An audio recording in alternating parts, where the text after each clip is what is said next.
மக்களே வணக்கம். நான் உங்கள் பொன்வேல் பாண்டியன், நடப்பு நிகழ்வுகள் ஆசிரியர். இன்றைய தினம் பிப்ரவரி மாதம் 15ஆம் தேதிக்குரிய நடப்பு நிகழ்வுகளை டிஎன்பிஎஸ்சியோட புதிய பாடத்திட்டத்தின்படி பல்வேறு தலைப்புகளை நம்ம சிறப்பான முறையில வழங்க போறோம். சரியா? அதே மாதிரி நிறைய திட்டங்கள், அதே மாதிரி முக்கியமான சில கேள்விகள், இன்றைய தினத்துல கேள்விகள் சூப்பர் 6 கேள்விகள், அந்த மாதிரி டெய்லி 6 அடிக்கிற மாதிரி 6 கேள்விகள் தினந்தோறும் கேட்கப்படும். அனைவரும் சூப்பரான முறையில கண்டிப்பா பதில் சொல்லுங்க. நிறைய பேர் இன்னும் எக்ஸ்ட்ரா எஃபோர்ட் எடுத்து நான் சொல்ல மறந்தது, சொல்லணும்னு நினைச்சதை கூட நிறைய பேர் எக்ஸ்ட்ரா பாயிண்ட்ஸ் சொல்றீங்க. ரொம்ப சந்தோஷமா இருக்கு. சரியா? அப்படி அனைவரும் அப்படி முயற்சி எடுத்தீங்கன்னா நம்ம போட்டித் தேர்வுல ஈஸியா வெற்றி பெறலாம். ஆரம்பிக்கலாமா? இன்றைய தினத்திற்கான நடப்பு நிகழ்வுகள் பிப்ரவரி 15, 2025. இன்றைய தினத்திற்கான முதல் பாயிண்ட் பாருங்கம்மா. ஃபர்ஸ்ட் பாயிண்ட் பார்த்தீங்கன்னா தமிழ்நாடு செய்திகள் தான். ஓகேவா? பாருங்க. சர்வதேச ஹோமியோபதி மாநாடு. சரியா? சர்வதேச ஹோமியோபதி மாநாடு ரீசெண்டா பார்த்தீங்கன்னா சென்னையில் நடைபெற்றுள்ளது. எங்கு நடைபெற்றது, அந்த ஹோமியோபதி பத்தி லைட்டா ஒரு சின்ன பேக்ரவுண்ட் அதை நம்ம பார்க்கலாம். சரியா? பாருங்க. கிண்டி, சென்னை கிண்டியில் உள்ள தமிழ்நாடு டாக்டர் எம்ஜிஆர் மருத்துவ பல்கலைக்கழக வளாகத்தில் சர்வதேச ஹோமியோபதி மாநாடு நடைபெற்றது. சரியா? இதுல தமிழ்நாடு மாநிலத்தின் சுகாதாரத்துறை அமைச்சர் மா சுப்பிரமணியன் அவர்கள் கலந்து கொண்டாங்க. சரிங்களா? பாருங்க. இந்த ஹோமியோபதி மருத்துவ முறை ஜெர்மனி நாட்டை சேர்ந்த ஒரு மருத்துவர், அவரோட பேரு சாமுவேல் ஹனிமேன், சரிங்களா, என்பவரால் 1796 அன்று கண்டுபிடிக்கப்பட்டு இந்தியா உள்பட பல்வேறு நாடுகளுக்கு ஒரு மாற்று மருத்துவ முறையாக திகழ்ந்து வருகிறது. இதுல என்ன கேட்கலாம் அப்படின்னா, 2 விஷயங்கள் முக்கியமானது. ஒண்ணு, சர்வதேச ஹோமியோபதி மாநாடு சென்னையில் எங்கு நடைபெற்றது. சரிங்களா? அப்படி பார்க்கும்போது இந்த பல்கலைக்கழகத்தை கொஞ்சம் ஃபுல் டேட்டா கொஞ்சம் பார்த்து வச்சுக்கோங்க. சரிங்களா? அதே மாதிரி இந்த ஹோமியோபதி அப்படிங்கிறது யாரால் உலகிற்கு அறிமுகப்படுத்தப்பட்டது அப்படி கேட்கலாம். கவனம் பாருங்க. யாரால் அறிமுகப்படுத்தப்பட்டதுமா? சாமுவேல் ஹனிமேன் என்பவரால் அறிமுகப்படுத்தப்பட்டது. சரிங்களா? தமிழ்நாடு ஹோமியோபதி மருத்துவ கவுன்சில் தமிழ்நாடு ஹோமியோபதி மருத்துவம் மற்றும் தொழில் முனைவோர் சட்டம் 1971 விதிகளின் கீழ் உருவாக்கப்பட்டது. இந்த சட்டத்தை கொஞ்சம் பார்த்து வச்சுக்கோங்க. அடுத்ததாக தமிழ்நாடு அரசால் 1975 முதல் ஹோமியோபதி மருத்துவ கல்லூரி வெற்றி செல்வி அன்பழகன் பெயரில் செப்டம்பர் 15, 1975 அன்று கீழ்ப்பாக்கம் மருத்துவமனை வளாகத்தில் கலைஞர் கருணாநிதி அவர்களால் தொடங்கி வைக்கப்பட்டது. இதுவும் ரொம்ப ரொம்ப முக்கியத்துவம் பெறுகிறது. இப்படி செய்தியில் வந்ததுனால இதுக்கு முன்னாடி எப்போது வந்துட்டு இந்த ஹோமியோபதி பல்கலைக்கழகம் அல்லது கல்லூரி தொடங்கப்பட்டது அப்படின்னு சொல்லி கேட்கலாம். ரொம்ப ரொம்ப முக்கியமானது. எப்பவுமே பார்த்தீங்கன்னா பல்கலைக்கழகங்கள் எங்கே அமைந்துள்ளது, எந்த ஆண்டு உருவாக்கப்பட்டது, இந்த கேள்விகள் இல்லாத எக்ஸாமே இருக்காது. அந்த வகையில இந்த ஹோமியோபதி தொடர்பான மருத்துவ கல்லூரி பல்கலைக்கழகம் எல்லாமே கொஞ்சம் பார்த்து வச்சுக்கோங்க. சரிங்களா? ஓகே, நெக்ஸ்ட் எடுத்து போலாமாமா? இந்த ஹோமியோபதி பார்க்கும்போது அப்படியே யுனானி, சித்தா, இந்த மருத்துவ முறைகளும் யாரால் அறிமுகப்படுத்தப்பட்டது அதையும் லைட்டா கொஞ்சம் பார்த்து வச்சுக்கோங்க. சரிங்களா? அடுத்ததாக முக்கியமான ஒரு செய்தி பாருங்க. தமிழக வெற்றி கழக தலைவர் விஜய்க்கு ஒய் பிரிவு பாதுகாப்பு. சரிங்களா? யாருக்கு வழங்கப்பட்டது எல்லாம் கேட்க மாட்டாங்க. ஏன்னா இது நிறைய பேருக்கு இந்த பாதுகாப்பு பிரிவு வந்து வழங்கப்படுகிறது. ஆனா இந்த பிரிவு எதற்காக, எந்தெந்த பிரிவுகளில் வழங்கப்படும் அப்படின்னு சொல்லிட்டு எக்ஸாம்ல கேட்கலாம். கவனமா இருங்க. சரியா?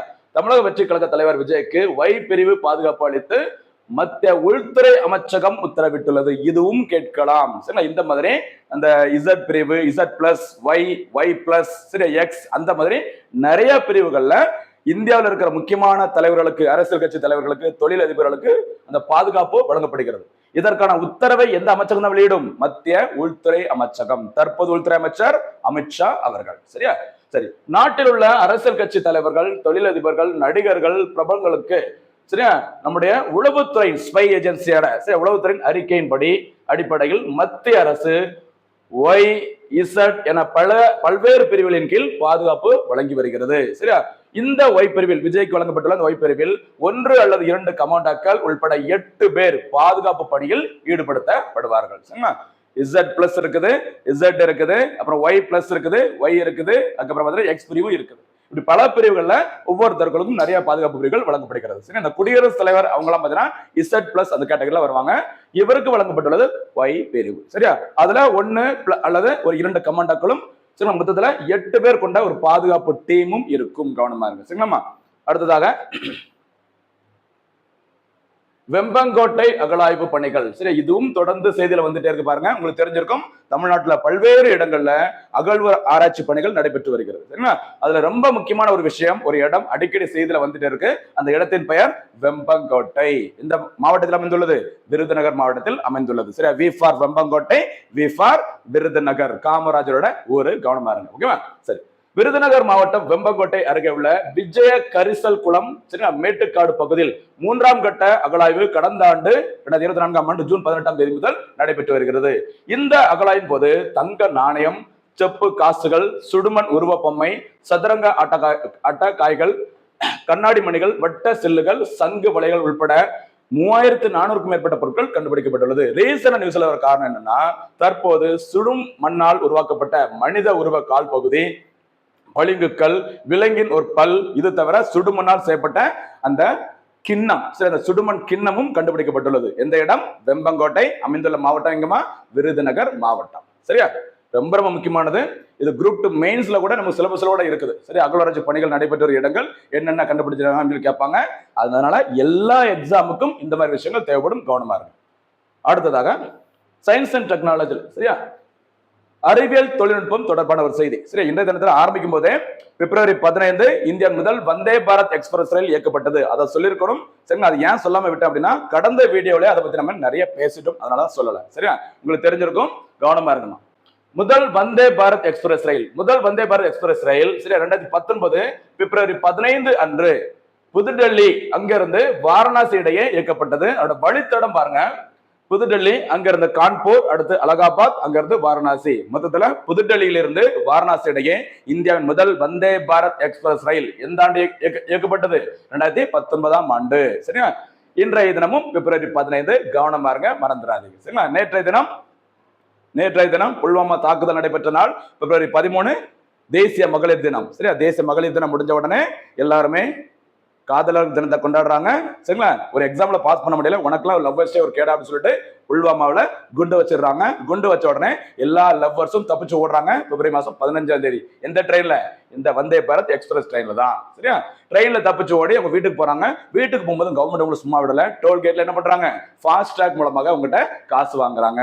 இந்தியாவில் ஃபாஸ்டாக் முறை கட்டாயப்படுத்தப்பட்டது பிப்ரவரி மாசம் 16ஆம் தேதி 2021ஆம் ஆண்டு. சரிங்களா, ஃபாஸ்டாக் இல்லைனாலும் நீங்க வந்து டோல்கேட்ல போகலாம். பணமா கொடுத்து போனீங்கன்னா, நீங்க டோல்கேட்ல இந்த ஃபாஸ்டாக் மூலமா 100 ரூபாய் செலுத்தணும் அப்படின்னா, காசா பணமா கொடுத்தீங்கன்னா அதை 2 மடங்காக செலுத்த வேண்டியது இருக்கும். சரிங்களா, அதான் சொல்லியிருக்கோம். 13, 14, 15, 16 3 டேட்டுகளும் மறந்துடாதீங்க. ஓகேவா? சரி, அடுத்து பாருங்க. 2019 பிப்ரவரி 17ஆம் நாள் அன்று வர்த்தக ரீதியிலான தனது முதல் பயணத்தை வந்தே பாரத் விரைவு வண்டி தொடங்கியது. சரிங்களா, ஃபர்ஸ்ட் அந்த பிப்ரவரி 15 முதல் முறையாக இயக்கப்பட்டது. சரியா, டிக்கெட் வாங்கிட்டு மக்கள் செல்லும் வகையில முதல் வர்த்தக பயணம் பிப்ரவரி 17 அதே வருஷம். சரிங்களா, இது மணிக்கு 160 கிலோமீட்டர் வேகத்தில் இயக்கப்பட்டது. ஆரம்பத்தில் இதுக்கு என்ன பெயர் வச்சாங்க அப்படின்னு ட்ரெயின் 18, அதிவேக ரயில்களின் பட்டியல்ல இது 18வது ரயிலாக இணைந்தது. அதனாலதான் அதுக்கு என்ன பெயர் வச்சாங்க ஆரம்பத்துல? ட்ரெயின் 18. அதற்கு பிறகுதான் வந்தே பாரத்ங்கிற பெயர் வந்து சூட்டப்பட்டது. சரியா, பாருங்க, மேக் இன் இந்தியா திட்டத்தின் கீழ் சரியா கீழான முன்னெடுப்பில் ரயில் பெட்டி இணைப்பு தொழிற்சாலையில் 18 மாத கால பணியின் விளைவாக இது உருவாக்கப்பட்டது. சரிங்களா, இது வந்து சராசரி எவ்வளவு கிலோமீட்டர் ஸ்பீட்ல போகுது அப்படின்னு பார்த்தீங்கன்னா, மணிக்கு 130 கிலோமீட்டர் வேகத்துல செல்லுது. ஓகேவா, வணிக ரீதியிலான இயக்க சான்றளிக்கப்பட்ட வேகம் எவ்வளவு வந்து பெர்மிஷன் கொடுத்திருக்காங்க அப்படின்னு பார்த்தீங்கன்னா, தற்போதைய இந்த ரயில்வே தண்டவாளங்களை பொறுத்து மணிக்கு 160 கிலோமீட்டர் வரைக்கும் போகலாம். ஆனா எவ்வளவுதான் போகுது? 130 கிலோமீட்டர் அந்த அரௌண்ட்ல தான் போயிட்டு இருக்குது. சரிங்களா, அடுத்து சோதனையின் போது அதிகபட்ச வேகம் எவ்வளவு போச்சு அப்படின்னு பார்த்தீங்கன்னா, மணிக்கு 180 கிலோமீட்டர். சரிங்களா, அதிகபட்ச வேகம் எவ்வளவுன்னு பாத்தீங்கன்னா 200 கிலோமீட்டர் பெர் ஹவருக்கு போக முடியும் வந்தே பாரத். சரிங்களா, சோதனையின் போது 180 கிலோமீட்டர், அனுமதிக்கப்பட்ட வேகத்தின் அளவு 160 கிலோமீட்டர், சராசரியாக தற்போது செல்வது 130 கிலோமீட்டர் பெர் ஹவர். சரிங்களா, சரி, இந்த விரைவு வண்டியின் ஒரு அளவுக்கான தயாரிப்பு செலவு ரூபாய் 100 கோடி. ஒரு ட்ரெயினை, ஒரு வந்தே பாரத் எக்ஸ்பிரஸ் ரயில் உருவாக்குறதுக்கு சராசரியா 100 கோடி ரூபாய் செலவாகுது. ஓகேவா, சரி, அடுத்து பாருங்கம்மா. வந்தே பாரத் எக்ஸ்பிரஸ் ரயிலை உருவாக்கியவர் பாத்துக்கோங்க, ரொம்ப ரொம்ப முக்கியமான ஆளு, திரு சுதர்சன் மணி. என்ன மணி? சுதர்சன் மணி என்பவர் தான் இந்த வந்தே பாரத் ரயிலை வந்து உருவாக்குறதுக்கு முக்கியமான காரணம் அப்படிங்கிற மாதிரி சொல்லியிருக்கிறாங்க. கவனமா இருங்க. சரியா, அடுத்து நமோ பாரத் விரைவு ரயில். சரியா, வந்தே பாரத்ல அடுத்தவர் கேட்டகரி நமோ பாரத் விரைவு ரயில். ஓகேவா, என்ன சொல்றாங்கன்னா, இந்த லைன் அண்டர் பண்ணிக்கோமா, வந்தே மெட்ரோ ரயில்கள்ல நிறைய வகைகள் இருக்குது. இந்த வந்தே பாரத்ல மெட்ரோ ரயில், அதற்கு தான் என்ன பேர் வச்சிருக்காங்க? நமோ பாரத் விரைவு ரயில். சரிங்களா, பாருங்க, இந்த நமோ பாரத் அப்படிங்கிறது மெட்ரோ விரைவு ரயிலானது 2 நகரங்களுக்கு இடையே பயணிக்கும் ஒரு குளிர்சாதன வசதி கொண்ட முன்பதிவில்லா விரைவு மெமு ரயில் ஆகும். சரிங்களா, கபூர்தலா ரயில் பெட்டி தொழிற்சாலையானது இந்த வந்தே பாரத் மெட்ரோ ரயில் பெட்டிகளை தயாரிக்கிறது. பொதுவா அந்த வந்தே பாரத்துக்கான ரயில் பெட்டிகளை பெரம்பூர்ல இருக்கிற ஐசிஎஃப் தான் தயாரிக்கிறாங்க. சரிங்களா? இந்த வந்தே பாரத் மெட்ரோ ரயில் பெட்டிகள் எங்கு தயாரிக்கப்படுகிறது? கபூர்தலா ரயில் பெட்டி தொழிற்சாலை. கவனமா இருக்க. சரிங்களா? சரி. அதே மாதிரி முதல் வந்தே பாரத் வந்தே மெட்ரோ ரயில் செப்டம்பர் 16, 2024 அன்று நம்ம அங்க பார்த்தது வந்தே பாரத் எக்ஸ்பிரஸ் ரயில், இங்க பாக்குறது வந்தே பாரத் மெட்ரோ ரயில். கவனமா இருங்க. சரியா? செப்டம்பர் 16, 2024 அன்று குஜராத் மாநிலம் அகமதாபாத் மற்றும் புஜ் இடையே இயக்கப்பட்டது. இதே மாதிரி கூடுதல் செய்திகள் பாருங்கம்மா, அதோட தொடர்புடையது, எக்ஸாம்ல கேட்கக்கூடியது. இந்தியாவின் முதல் தண்ணீர் மெட்ரோ படகு சேவை வாட்டர் மெட்ரோ அப்படிங்கிற சேவையானது முதலில் தொடங்கப்பட்ட இடம் கேரளாவின் கொச்சி.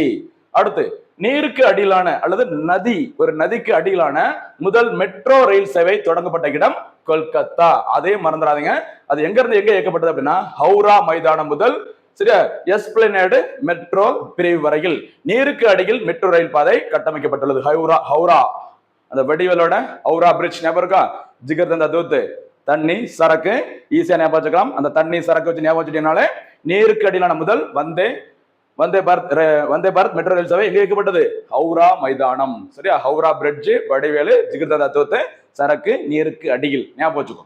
அடுத்து இந்தியாவின் முதல் மெட்ரோ ரயில் சேவை தொடங்கப்பட்ட இடம் கொல்கத்தா. மறக்கவே மறக்காதீங்க. சரியா? மெட்ரோ ரயில் சேவை அப்படிங்கிறது இந்தியாவில் முதல் முறையாக இயக்கப்பட்ட இடம் கொல்கத்தா. எந்த ஆண்டு? 1984ல. இதுதான் வந்தே பாரத் ரயில் சம்பந்தப்பட்ட முக்கியமான விஷயங்கள். கவனமா இருக்கு. ஓகேவா? அடுத்து போலாமா? அடுத்ததாக உலக நாடுகளை பயந்துட்டு இருக்கிற ஒரு செய்தி பாருங்க. 2024 YR4 அப்படிங்கிற ஒரு விண்கல் ரீசெண்டா செய்தியில வந்திருக்குது. 2032ஆம் ஆண்டு, சரி 2032ஆம் ஆண்டு இது பூமியை தாக்கும் அப்படிங்கிற சொல்லியிருக்காங்க. சரிங்களா? அதை பத்தி லைட்டா நம்ம பார்க்க போறோம். பாருங்க, 2024 YR4 என்பது 40 முதல் 90 மீட்டர் அடிக்கணக்கில் ஃபீட் கணக்கில் சொல்லும்போது 130ல இருந்து 300 அடி வரைக்கும் விட்டம் கொண்ட ஒரு சிறு கோள் என மதிப்பிடப்பட்டுள்ளது. இது பூமிக்கு அருகில் உள்ள அப்போலோ வகை பூமியை கடக்கும் ஒரு பொருளாக வகைப்படுத்தப்பட்டுள்ளது. இது டிசம்பர் 27, 2024 கிட்டத்தட்ட 2 மாசத்துக்கு முன்னாடி சிலி நாட்டை சேர்ந்த சிறுகோள் நிலப்பரப்பு தாக்க கடைசி எச்சரிக்கை அமைப்பு, ஷார்ட்டா என்ன சொல்லுவாங்க அப்படின்னா அட்லஸ், இந்த அமைப்பு தான் கண்டுபிடிச்சிருக்காங்க இந்த சிறுகோளினை. அந்த கோளுக்கு என்ன பேர் வச்சிருக்காங்க? 2024 YR4. இந்த விண்கல் வரும் டிசம்பர் 22 சரிங்களா 2032 அன்று பூமியை தாக்கும் வாய்ப்பு 45ல் 1 அதாவது சதவீத கணக்குல 2.2% பங்கு இருக்குது அப்படின்னு சொல்லியிருக்கிறாங்க. சரிங்களா? அதனால நிறைய நாடுகள் பயந்துட்டு இருக்கிறாங்க. சீனா கூட பாத்தீங்கன்னா இப்படி ஒருவேளை பாதிப்பு வந்துச்சுன்னா இந்த பாதிப்பிலிருந்து மக்களை பாதுகாப்பதற்காக வீரர்களை தேர்ந்தெடுக்கும் பணியிலும் ஈடுபட்டுள்ளது சீனா. அதனாலதான் இது பெரிய செய்தியில வந்துருது. கொஞ்சம் கவனமா இருக்குமா, மறந்துடாதீங்க. என்ன டேட்ல வர்றதுக்கு வாய்ப்பு இருக்குது? டிசம்பர் 22 இந்தியாவில தேசிய கணித தினம். எப்படி கணிச்சிருக்காங்க பாருங்க, என்ன டேட்ல பூமியை தாக்கும். சரியா? கணிப்பு கணித தினம் மறந்துடாதீங்க. டிசம்பர் 22 2032ல தாக்கும் சொல்லிக்கிறாங்க. அந்த கல்லின் பெயர் 2024 YR4. ஓகேவா? நெக்ஸ்ட் எடுத்து போலாமா? அடுத்ததாக முக்கியமான ஒரு பொருளாதார செய்தி. இந்த பொருளாதார செய்தி அப்படிங்கிறது பார்த்தீங்கன்னா நரேந்திர மோடி அவர்கள் அமெரிக்காவுக்கு சுற்றுப்பயணம் மேற்கொண்டிருந்தாங்க. அங்க என்னென்ன ஒப்பந்தங்கள் எதெல்லாம் பேசியிருக்காங்க அதுதான் பொருளாதார செய்தியில நம்ம பார்க்க போறோம். சரியா? இந்தியா அமெரிக்கா இடையே ஒப்பந்தம். பிரதமர் மோடி அமெரிக்க அதிபர் டொனால்டு டிரம்ப் சந்திப்பில் 2030ஆம் ஆண்டிற்குள் இருதரப்பு வர்த்தகத்தை ரூபாய் 43.43 லட்சம் கோடியாக, அதாவது டாலர் கணக்குல பார்க்கும்போது 500 பில்லியன் டாலராக அதிகரிக்க இலக்கு. தற்போது இந்தியாவுக்கும் அமெரிக்காவுக்கும் அந்த வர்த்தகம் தொடர்பான மதிப்பு எவ்வளவு இருக்கோ அதை 2 மடங்காக ஆக்க வேண்டும் அப்படி சொல்லிட்டு ரீசெண்டா ஒரு இலக்கு நிர்ணயிச்சிருக்காங்க இந்தியாவும் அமெரிக்காவும். சரியா? எந்த ஆண்டுக்குள்ளமா? 2030ஆம் ஆண்டுக்குள்ள. உங்களுக்கு தெரிஞ்சிருக்கும் 2030ல நிறைய இலக்குகள் நம்ம நிறைய வாட்டி பல வீடியோல பார்த்துட்டு தயவு செய்து என்ன பண்ணிக்கோங்க, லைட்டா ரிமைண்ட் பண்ணி ஞாபகப்படுத்திக்கோங்க. ஓகேவா? சரி, 2030ஆம் ஆண்டிற்குள் அமெரிக்காவுடனான வர்த்தகத்தை இரட்டிப்பாக்க இந்தியா இலக்கு வைத்துள்ளதாக பிரதமர் மோடி தெரிவித்துள்ளார். அடுத்து அமெரிக்க அதிபர் டிரம்ப் இந்தியாவிற்கு முக்கியமான பயன்பாடுமா F-35 விமானங்களை வழங்க இருப்பதாக அறிவித்துள்ளார். நம்ம கடந்த நாள், அதாவது நேற்று தினத்துல பார்த்திருந்தோம், புல்வாமா தாக்குதல் நடைபெற்றது. அதற்கு பதிலடி கொடுக்கிற மாதிரி இந்திய விமானப்படையானது ஆபரேஷன் பந்தர் அப்படிங்கிற பேர்ல பாகிஸ்தானின் பாலக்கோட்டை மீது தாக்குதல் நடத்தினாங்க. அதுல அபிநந்தன் வர்தமான் MiG-21 அப்படிங்கிற ஒரு போர் விமானத்தை பயன்படுத்தி பாகிஸ்தானுக்கு சொந்தமான F-16 ஞாபகம் இருக்கா? F-16 போர் விமானத்தை சுட்டு வீழ்த்தினாங்க. இது யாரோட தயாரிப்பு தான்? அமெரிக்காவோட தயாரிப்பு. அதோட அதிநவீன ஒரு லேட்டஸ்ட் வெர்ஷன் தான் என்னதுமா? F-35 போர் விமானம். இந்த F-35 போர் விமானத்தை அமெரிக்கா இந்தியாவுக்கு வழங்க உள்ளது அப்படின்னு சொல்லி அறிவிச்சிருக்கிறாங்க. சரியா? இந்த விமானங்கள் யாரால் தயாரிக்கப்படுகிறது அப்படின்னு பார்த்தீங்கன்னா அமெரிக்காவை சேர்ந்த லாக்ஹீட் மார்டின் அப்படிங்கிற அந்த ராணுவ தளவாடங்கள் தயாரிப்பு நிறுவனம் வழங்க உள்ளது. அடுத்து, நீர்மூழ்கி கப்பல்களை தாக்கி அளிக்கும் P-8I சரிங்களா? ஒரு 11 வகையான அந்த விமானங்களை, போர் விமானங்களை வாங்கவும் ஒப்பந்தம் மேற்கொள்ளப்பட்டுள்ளது. சரிங்களா? நீர்மூழ்கி கப்பல் எங்கு வருதோ அதை கரெக்டா கண்காணித்து அதை அழிக்கும் திறன் கொண்ட ஒரு போர் விமானத்தின் பெயர் தான் P-8I. இது ஏற்கனவே நம்ம வாங்கியிருக்கோம். மேலும் ஒரு 11 போர் விமானங்களை அமெரிக்காவிடம் இருந்து இந்தியா வாங்குவதற்கு ஒப்பந்தம் மேற்கொள்ள போறோம் அப்படின்னு சொல்லி அறிவிச்சிருக்கிறாங்க. ஆனா இன்னும் ஒப்பந்தம் கையெழுத்து ஆகவில்லை, மறந்துடாதீங்க. சரிங்களா? நெக்ஸ்ட் அடுத்ததாக 1-2-3 ஒப்பந்தம். இது நிறைய எக்ஸாம்பிள் ஏற்கனவே கேட்டதுமா, கவனமா இருங்க. 1-2-3 ஒப்பந்தம் அப்படின்னா என்ன அப்படின்னு சொல்லி பாத்தீங்கன்னா, அமெரிக்காவிற்கும் இந்தியாவிற்கும் இடையில் கையெழுத்தான 1-2-3 ஒப்பந்தம் அமெரிக்க இந்திய சிவில் அணுசக்தி ஒப்பந்தம். சரியா? அணுசக்தி ஒப்பந்தத்துடன் தொடர்புடையது. யாருக்கும் இடையிலானது? இந்தியா மற்றும் அமெரிக்கா. சரிங்களா? அந்த ஒப்பந்தத்தின் பேர் என்னமா? 1-2-3 ஒப்பந்தம். சரிங்களா? அல்லது இந்திய அமெரிக்க அணுசக்தி ஒப்பந்தம் என்று அழைக்கப்படுகிறது. இந்த ஒப்பந்தத்திற்கான கட்டமைப்பானது ஜூலை 18, 2005. 2005ல யார் இந்தியாவோட பிரதமராக இருந்தாங்க? 2004 முதல் 2014 வரைக்கும் டாக்டர் மன்மோகன் சிங் அவர்கள் காங்கிரஸ் கட்சியின் சார்பில் பிரதமராக இருந்தாங்க. சரிங்களா? அப்போ பிரதமர் மன்மோகன் சிங் பாருங்க, இந்திய பிரதமர் மன்மோகன் சிங் மற்றும் அப்போதைய அமெரிக்காவின் அதிபர் ஜார்ஜ் டபிள்யூ புஷ் ஆகியோரின் ஒரு கூட்டு அறிக்கை தான் இந்த 1-2-3 ஒப்பந்தம். எந்த வருஷம்? 2005ஆம் ஆண்டு. சரியா? தகவல் அறிவு உரிமை சட்டம், அப்புறம் NDRF சட்டம், NREGA எல்லாமே 2005ஆம் ஆண்டு சட்டம். அதே 2005ஆம் ஆண்டு 1-2-3 அப்படிங்கிற ஒப்பந்தம் இந்தியாவிற்கும் அமெரிக்காவும் இடையே கையெழுத்தானது. எதனுடன் தொடர்புடையது? அணுசக்தியுடன் தொடர்புடைய ஒரு ஒப்பந்தம். சரிங்களா? இந்தியாவின் அணு சேத இழப்பீட்டு சட்டம் 2010. சரிங்களா?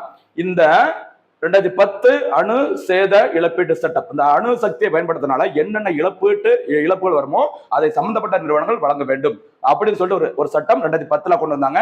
இந்த சட்டம் தான் அமெரிக்காவுக்கும் இந்தியாவிற்கும் இடையிலான அந்த 1-2-3 ஒப்பந்தத்தை 100% செயல்படுத்துறதுக்கு தடையா இருக்குது.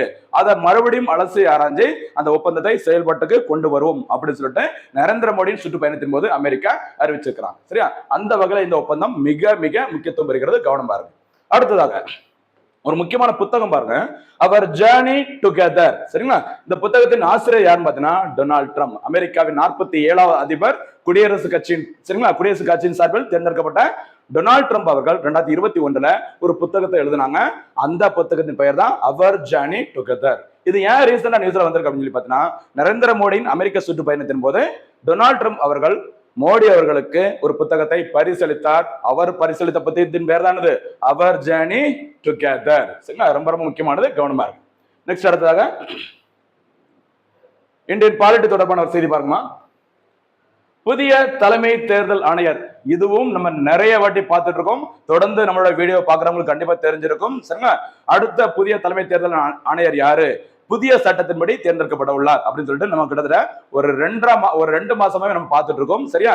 இந்த புதிய தலைமை தேர்தல் ஆணையரை வந்து சீக்கிரமா தேர்ந்தெடுக்க போறாங்க. இனிமே ஒரு வாரத்துக்கு இது நியூஸ்ல வரதான் செய்யும். நான் ஆல்ரெடி சொல்லிருக்கிறேன், எந்த ஒரு நியூஸ் வந்துட்டு ரிப்பீட்டடா அகைன் அண்ட் அகைன் நியூஸ் பேப்பர்ல வருதோ அந்த செய்திகளுக்கு ரொம்ப முக்கியத்துவம் கொடுங்க. எக்ஸாம்ல 100% வரும். சரியா? பாருங்க, நாட்டில் தற்போதைய தலைமை தேர்தல் ஆணையரான ராஜீவ் குமார் 25வது தலைமை தேர்தல் ஆணையர். ஒரு எலெக்ஷன் கமிஷன் அப்படிங்கிறது எப்போ உருவாக்கப்பட்டதுமா? இந்தியாவில் தலைமை தேர்தல் ஆணையம் ஜனவரி 25, 1950. சரியா? அதுல 25வது தலைமை தேர்தல் ஆணையர் இருப்பவர் ராஜீவ் குமார்.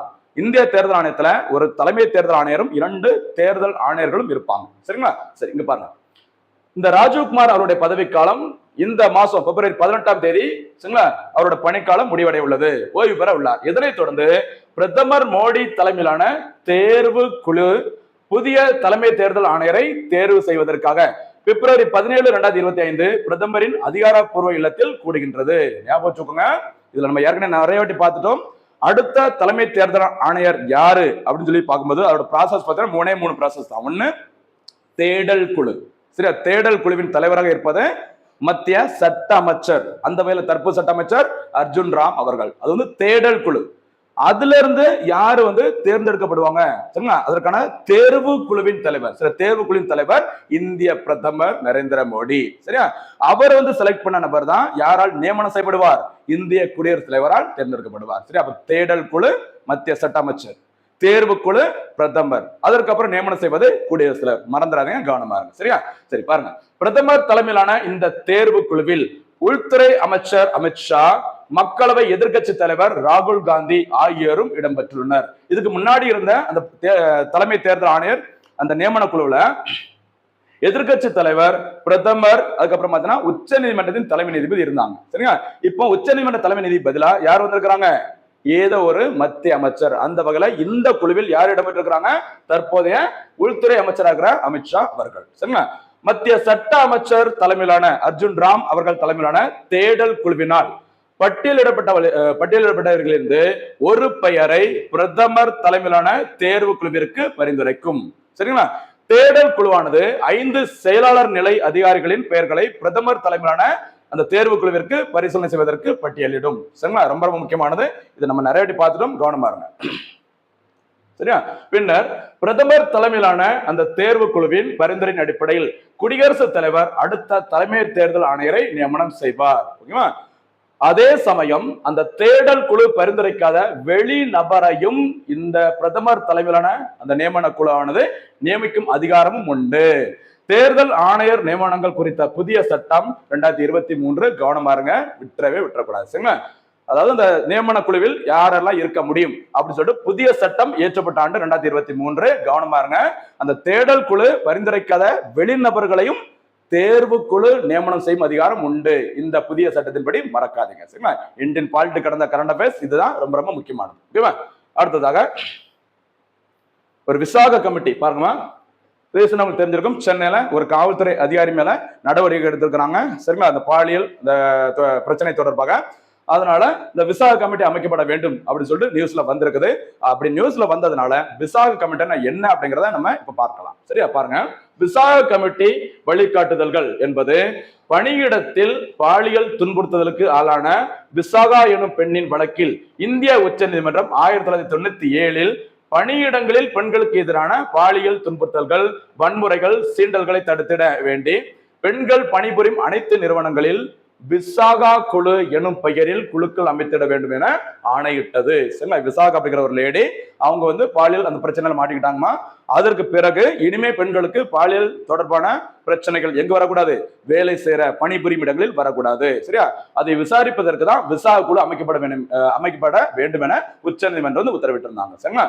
இந்திய உச்ச நீதிமன்றத்தின் விசாகா வழிகாட்டுதல்களின் அடிப்படையில் இந்திய அரசு முக்கியமான ஒரு சட்டம், கவனமா இருங்க, 2013ஆம் ஆண்டில் பணியிடத்தில் பாலியல் வன்முறை தடுப்பு பாதுகாப்பு குறைதீர்ப்பு சட்டத்தை கொண்டு வந்தது. ஞாபகம் வச்சுக்கோங்க, ரொம்ப ரொம்ப ஒரு முக்கியமான சட்டம். டெய்லி நியூஸ்ல வந்துட்டே இருக்கிற செய்தி, இந்த பாலியல் தொடர்பான நிறைய பிரச்சனைகள்.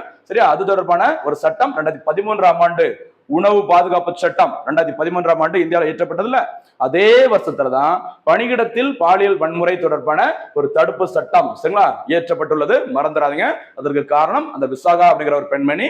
இந்த விசாகா கமிட்டி எதற்காக அமைக்கப்படும்? பணிபுரியும் இடத்தில் ஏற்படும் பெண்களுக்கு ஏற்படும் அந்த பாலியல் தொடர்பான பிரச்சனைகளை விசாரிக்கும் ஒரு கமிட்டி. கமிட்டியின் பெயர் விசாகா கமிட்டி. இதற்கு யாராச்சும் ஒருத்தவங்களை தலைவரா போடுவாங்க. இதுக்கு முன்னாடி தமிழ்நாட்டுல சீமா அகர்வால் அப்படிங்கிற ஒரு காவல்துறை அதிகாரி தலைமையில விசாகா கமிட்டி ஏற்கனவே அமைக்கப்பட்டுள்ளது. ரெஃபர் பண்ணி கொஞ்சம் பாருங்க. சரிங்களா? அடுத்ததாக சென்னை உயர்நீதிமன்றம். சரியா? அதாவது சென்னை உயர்நீதிமன்றத்திற்கு பார்த்தீங்கன்னா புதிதாக 2 நிரந்தர நீதிபதிகள் நியமனம் செய்யப்பட்டிருந்தாங்க அப்படின்னு சொல்லி செய்தியில வந்தது. ஒவ்வொரு நீதிபதியும் நம்ம தனித்தனியா படிக்க வேண்டியது கிடையாது. அப்படி செய்தியில வந்ததுனால அந்த உயர்நீதிமன்றம் அந்த ஹைகோர்ட்டை பத்தி கொஞ்சம் ஃபுல் டீட்டெயிலா பார்த்துட்டா நல்லது. சரியா? பாருங்க. சென்னை உயர்நீதிமன்றம் முறைப்படி எப்ப தொடங்கப்பட்டது அப்படின்னு பார்த்தீங்கன்னா 1862 ஆகஸ்ட் மாசம் 15ஆம் தேதி. சரியா? 1862 தான் இந்தியாவின் முதல் 3 உயர்நீதிமன்றங்கள் தொடங்கப்பட்டது. சரியா? கொல்கத்தா, மும்பை, சென்னை. சரியா? KMC மறந்துடாதீங்க. சரிங்களா? 1862 அதுல இந்தியா முதல் உயர்நீதிமன்றம் தொடங்கப்பட்ட இடம் கொல்கத்தா. சரியா? ஜூலை 1 1862. அடுத்து பாம்பே ஹைகோர்ட் பாத்தீங்கன்னா ஆகஸ்ட் 14 சுதந்திரம் பெறதுக்கு ஒரு நாளைக்கு முன்னாடி. சரியா? மும்பைல தொடங்கப்பட்டது. சுதந்திரம் பெற்ற ஆகஸ்ட் 15 அன்னைக்கு. ஆனா வருஷம் மறந்துடாதீங்க 1862. சரியா? முதல் 3 உயர்நீதிமன்றங்களும் 1862 தான். சென்னை உயர்நீதிமன்றம் ஆகஸ்ட் 15. நல்ல நம்பரா இருக்கு, மறந்துடாதீங்க. சரியா? தற்போதைய சென்னை உயர்நீதிமன்றத்தின் தலைமை நீதிபதியாக இருப்பவர் KR ஸ்ரீராம். பொதுவாக நீதிபதியின் பதவிக்காலம் 62 வயது. மொத்த நீதிபதியின் எண்ணிக்கை சென்னை உயர்நீதிமன்றத்தில் இருக்கிற மொத்த நீதிபதியின் எண்ணிக்கை 75. இதுல நிரந்தர நீதிபதியின் எண்ணிக்கை 56, கூடுதல் நீதிபதியின் எண்ணிக்கை 19. சரிங்களா? மொத்தத்துல எந்த நம்பர் தாண்டக்கூடாது, மொத்த நீதிபதியின் எண்ணிக்கை 75 நம்பரை தாண்டக்கூடாது. சரிங்களா? சென்னை உயர்நீதிமன்றத்தின் மதுரை கிளை தொடங்கப்பட்ட ஆண்டு 2004ஆம் ஆண்டு ஜூலை 24 தொடங்கப்பட்டது. சரி, சென்னை ஹைகோர்ட்டோட அந்த மதுரை பிரான்ச் திறக்கப்பட்டது சுனாமி வந்த 2004ஆம் ஆண்டு. சரியா? தமிழ் மொழிக்கு செம்மொழி அந்தஸ்து வழங்கப்பட்ட 2004ஆம் ஆண்டு. 2004 பத்தி இன்னொரு வகுப்புல நம்ம ஃபுல் டீட்டெயிலா இன்னும் நிறைய பார்க்கலாம். சரியா? அடுத்ததாக ஒரு முக்கியமான ஒரு விருது பாருங்கம்மா. டாடா நிறுவன தலைவருக்கு பிரிட்டனின் உயரிய விருது. சரியா? டாடா நிறுவனம் ரொம்ப ரொம்ப ஒரு முக்கியமான நிறுவனம். தற்போது தலைவராக இருப்பவர் சந்திரசேகரன் அவர்கள். சரியா? அவருக்கு பிரிட்டிஷ் அரசின் மிகவும் கௌரவமிக்க the most excellent order of the British empire அப்படிங்கிற ஒரு விருது வழங்கப்பட்டுள்ளது. இது என்ன கேட்டகரின்னு பார்த்தீங்கன்னா சிவில் டிவிஷன் அப்படிங்கிற கேட்டகரியில கொடுத்துருக்காங்க. பிரிட்டன் அரசினால் வெளிநாட்டினருக்கு வழங்கப்படும் மிக உயர்ந்த கௌரவங்களில் இதுவும் ஒன்றாகும். சரிங்களா? எதற்காக கொடுத்திருக்காங்க சந்திரசேகரன் அவர்களுக்கு சொல்லி பார்த்தீங்கன்னா, டாடா நிறுவனத்தின் மூலமாக இங்கிலாந்து மற்றும் இந்தியா இடையிலான வணிக உறவுகளுக்கு அவர் ஆற்றிய பங்களிப்பை அங்கீகரிக்கும் வகையில் இந்த விருது வழங்கப்பட்டுள்ளது. சரிங்களா? ரொம்ப ரொம்ப முக்கியமான விருது, கவனம் பாருங்க, விட்டுறாதீங்க. சரிங்களா? அதே மாதிரி ரத்தன் டாடா அவர்கள் ரீசெண்டா காலமா இருந்தாங்க, அவங்கள பத்தியும் கொஞ்சம் ரெஃபர் பண்ணி பாருங்க. ஏன்னா இதுக்கு முன்னாடி அவரை பத்தி நம்ம நிறைய பார்த்துட்டோம். கவனமா இருங்க, ஞாபகம் வச்சுக்கோங்க, விட்டுறாதீங்க. டாடா நிறுவனம் எப்பவுமே ரொம்ப ரொம்ப முக்கியமானது. சரியா? நெக்ஸ்ட் அடுத்து இந்த டாடா நிறுவனம் பார்க்கும்போது அப்படியே ஏர் இந்தியா நிறுவனம் அதையும் கொஞ்சம் பாருங்க. டாடா நிறுவனத்திற்கும் ஏர் இந்தியாவுக்கும் என்ன தொடர்பு அதையும் கொஞ்சம் பாருங்க. ஓகேவா? அடுத்ததாக விளையாட்டு செய்திகள் பாருங்கம்மா. 38வது தேசிய விளையாட்டு போட்டி. சரியா? உத்தரகாண்ட் மாநிலம் டேராடூனில் 38வது தேசிய விளையாட்டு போட்டி நடைபெற்றது. அவருடைய தீம், மைய கருத்து மற்றும் வாசகம் இதையும் நம்ம ஏற்கனவே பார்த்துட்டோம். பாருங்க, இந்த போட்டியின் சின்னம் என்னன்னு பார்த்தீங்கன்னா மௌலி. மௌலி உத்தரகாண்ட் மாநிலத்தின் இந்த மாநில பறவையின் பெயர் மோனல். சரி, அந்த பேரை வச்சுதான் மௌலிங்கிற பேர் வச்சுக்கிறாங்க. கவனமா இருங்க. அதே மாதிரி இந்த விளையாட்டுகள் வாசகம் அதான் தீம். ஓகேவா? சங்கல்ப் ஷே ஷிகர் தக், தீர்மானத்திலிருந்து உச்சம் வரை. இதுதான் 38வது தேசிய விளையாட்டு போட்டியின் மைய கருத்து. சரிங்களா? சரி, பாருங்க. ஹல்துவானி நகரம் கோலாப்பூரில் உள்ள சர்வதேச விளையாட்டு மைதானத்தில் இந்த போட்டிக்கான நிறைவு விழா நடைபெற்றது. இதில் மத்திய உள்துறை அமைச்சர் அமித்ஷா, உத்தரகாண்ட் மாநிலத்தின் முதலமைச்சர் புஷ்கர் சிங் தாமி, இந்திய ஒலிம்பிக் சங்கத்தின் தலைவர், கேரள மாநிலத்தை சேர்ந்தவர், இந்தியாவின் தங்க மங்கை என்று அழைக்கப்படும் PT உஷா ஆகியோர் இந்த நிறைவு விழாவில் கலந்துக்கிட்டாங்க. சரியா? அடுத்ததாக 39வது தேசிய விளையாட்டு போட்டி மேகாலயா மாநிலத்தில் நடைபெற உள்ளது. சரியா? ஏற்கனவே நடந்தது உத்தரகாண்ட்ல, அடுத்து நடைபெற உள்ள மாநிலம் மேகாலயா மாநிலம். சரிங்களா? நெக்ஸ்ட் அடுத்து பாருங்க, பதக்க பட்டியல். சரி, 38வது தேசிய விளையாட்டு போட்டியில எந்த அணிகள் அதிக அளவு பதக்கத்தை வின் பண்ணி இருக்கிறாங்க அதை பார்க்கலாம். சர்வீசஸ் அணி, சார் சர்வீசஸ் அணி 68 தங்கம், 26 வெள்ளி பதக்கம், 27 வெண்கல பதக்கம் என 121 பதக்கங்களுடன் முதலிடத்தை பெற்றுள்ளது. எந்த அணி? டக்குனு மாநிலங்கள் தான் நமக்கு ஞாபகம் வரும். சரிங்களா? இங்க பாத்தீங்கன்னா சர்வீசஸ் அணி. 2ஆம் இடத்துல மகாராஷ்டிரா அணியும், 3ஆம் இடத்துல ஹரியானா அணியும் இடம்பெற்றுள்ளது. அப்ப சர்வீசஸ் ஃபர்ஸ்ட், அடுத்து மகாராஷ்டிரா மாநிலம், அடுத்து பாத்தீங்கன்னா யார் வந்திருக்கிறாங்க? ஹரியானா மாநிலம் வந்திருக்குது, மறந்துடாதீங்க. சரிங்களா? சரி, தமிழ்நாடு அணி 27 தங்க பதக்கம், 30 வெள்ளி பதக்கம், 35 வெண்கல பதக்கம் என மொத்தத்துல 92 பதக்கங்களுடன் எத்தனாவது இடத்துல? 6வது இடத்தை பெற்றுள்ளது. சரிங்களா? இதுவும் ரொம்ப ரொம்ப முக்கியமானது. தற்போது இளைஞர் மற்றும் விளையாட்டுத்துறை அமைச்சராக இருப்பவர் உதயநிதி ஸ்டாலின் அவர்கள். அவரோட பேரில் தமிழ்நாட்டில் நிறைய சர்வதேச போட்டிகள் நடந்திருக்குது. இந்த ஈவெண்ட்லயும் தமிழ்நாடு குறிப்பிடத்தக்க அளவு பதக்கத்தை வின் பண்ணியிருக்கிறாங்க. சரியா? அதனால பாத்துக்கோங்க, எத்தனாவது இடம் தமிழ்நாடு? 6வது இடம், மொத்தம் 92 பதக்கம். சரியா? இந்த போட்டியை நடத்திய 38வது தேசிய விளையாட்டு போட்டியை நடத்திய உத்தரகாண்ட் மாநிலம் 24 தங்கம், 35 வெள்ளி, 44 வெண்கலம் என 103 பதக்கங்களுடன் 7வது இடத்தை பெற்றுள்ளது. தமிழ்நாட்டிற்கு அடுத்த இடத்தை போட்டியை நடத்திய உத்தரகாண்ட் மாநிலம் பெற்றுள்ளது. சரிங்களா? அடுத்த போட்டி எங்க நடைபெற உள்ளது? மேகாலயா மாநிலம். அடுத்ததாக நம்ம ஏற்கனவே சொன்ன மாதிரி சூப்பர் 6 கேள்விகள். டெய்லி அனைவரும் 6 அடிக்கும். கிரிக்கெட் அப்படின்னாலே நமக்கு ரொம்ப பிடிக்கும். சரியா? டெய்லி இனிமே ஒரே கிரிக்கெட்டா வரப்போகுது. சாம்பியன்ஸ் டிராஃபி அது முடிஞ்ச உடனே IPL, இப்போ விமென்ஸ் IPL, ஓகே, எல்லாமே நடந்துட்டு இருக்குது. அதனால அந்த 6 அப்படின்னாலே எல்லாத்துக்கும் கண்டிப்பா பிடிக்கும். அதனால அந்த பேரை மாத்திருக்கிறேன், சூப்பர் 6 கேள்விகள். டெய்லி 6 கேள்விகள் கேட்போம், அனைவரும் 6 அடிங்க. சரியா? முதல் கேள்வி சூப்பர் 6ல, வந்தே பாரத் எக்ஸ்பிரஸ் ரயிலை உருவாக்கியவர் என்று அழைக்கப்படும் நபர் யார்? முதல் கேள்வி. முதல் வந்தே பாரத் எக்ஸ்பிரஸ் ரயில் முதல் முறையாக எப்போது எங்கே எந்த 2 நகரங்களுக்கு இடையே இயக்கப்பட்டது? மூன்றாவது கேள்வி, 38வது தேசிய விளையாட்டுப் போட்டிகளில் பதக்கப்பட்டியலில் முதலிடம் பெற்றது எந்த அணி?